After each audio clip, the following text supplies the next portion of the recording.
the everything bubble is you look at the household net worth compared to GDP.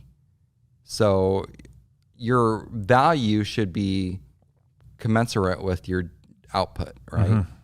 And it was like that till 1971. But since 1971, the household value, the household net worth has grown dramatically faster than your output. Mm-hmm. And what's causing that is, it's, the printing of money, Mm-hmm. right? It's, our assets are worth more because interest rates are near zero. And so it pushes up asset prices.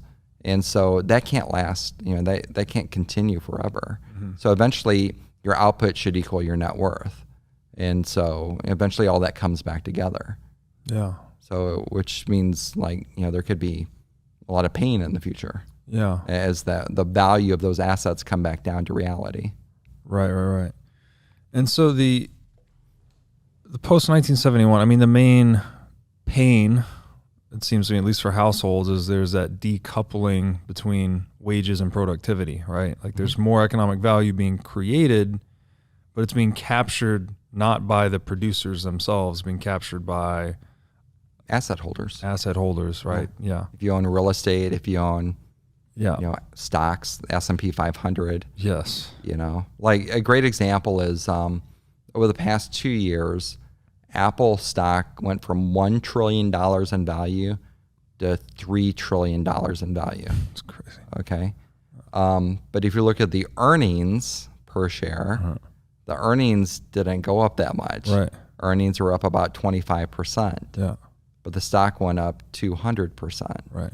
So that's that's a direct result of people taking dollars and plugging them into the S&P 500 or plugging them into Apple as a store of value. Right. Yeah. So a couple of consequences here. One is the middle class is being decimated, right? I mean, those that don't hold assets, let's say, they're being taxed harder and harder via this inflation. Those that hold assets are getting disproportionate share of that. It's basically a wealth transfer, right? From non-asset holders to asset holders. All caused by the Federal Reserve. Right. Yeah. And then to your point, equities like Apple, so the money's not storing value, right? Which is one of the main functions of money, to store value across time. Mm-hmm. If the money's not doing that, something else has to fulfill that role. Apple stock is one big one. The FANG stocks, I guess, have absorbed that role. And that creates a lot of distortions in the marketplace. Right. No, it's, you're 100% right. I mean, just look at the stock market over the past, 2 years.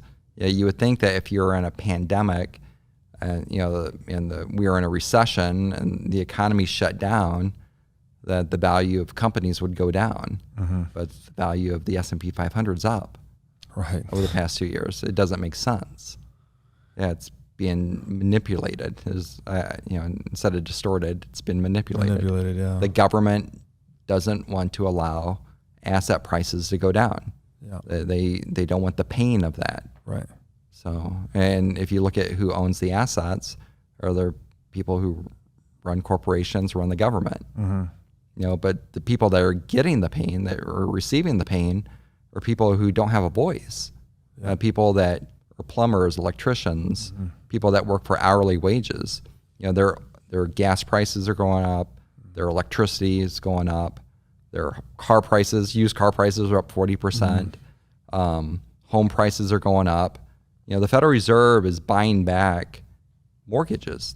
They're pumping money into the mortgage market, pushing down interest rates, which push up home prices, which prices people out of homes. Yeah. If you're making $30,000, $40,000 a year, you can't afford a home anymore. Uh-huh. And you go to rent an apartment, and apartment rents are up 30 to 40% too. Right. And it's being caused by this manipulation of the monetary system.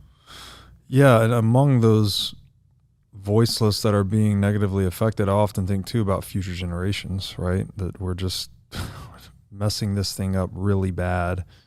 But fortunately, there's light, I guess, emerging with Bitcoin, at least as an alternative to all of this. So how do we how is Bitcoin different than this system? How does it fix the problems that we've created in the traditional monetary system? So the traditional system, like with fiat money, there's an unlimited supply of it. You could look at, a lot of the, former Fed presidents on, 60 Minutes, talking about, there's an unlimited supply of, dollars. Infinite out cash. There, right? Yeah, Neil Kashkari, right? So with Bitcoin, there's a finite supply. It's capped at 21 million. No matter how high the value or how high the price goes for Bitcoin, you can't create 22 million. That's capped at 21. And it's a predetermined rate of issuance. It's, we know the monetary supply. Right now, there's 900 Bitcoin being generated every day. And in 2024, it's going to get cut to 450 Bitcoin a day. And in 2028, it's going to get cut to 225 Bitcoin a day. And so we know the predetermined cycle of the issuance of Bitcoin. And if it's like a measuring stick, it's like a yardstick, right? It, there's 36 inches in a yard, and you know that today, and you know that in the future, right? You can't change 36 inches in a yard. But with our monetary system, we don't know that. Right. We don't know, right now there's $30 trillion of debt. We know that there's $120 trillion of unfunded liability over the next 30 years. So these are, payments that have to be made to retirees for Social Security, for Medicare, for military retirement benefits. So even if we don't do anything, there's going to be an additional $120 trillion of US dollars printed over the next 30 years. So in 30 years, instead of 30 trillion, we're going to have $150 trillion of debt. Wow. So what will the dollar be worth in 30 years when there's $150 trillion of debt out there? And these are guaranteed obligations that we have. Right. The government has two choices: either print more money or don't pay the obligation. Right. And no politicians, every politician will vote to pay the obligation.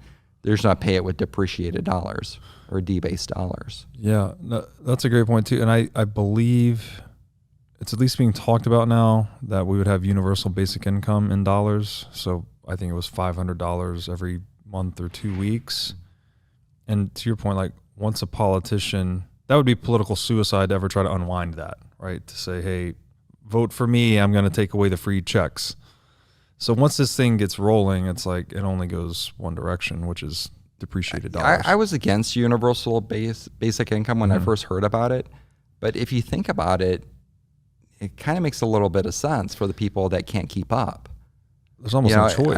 I mean, you can call it welfare, but that's what it is. Yeah. But there are people that are in pain right now. They can't keep up with expenses because the government has mismanaged the monetary system. Yeah. So, I think it's the government's responsibility to help the people at the bottom out.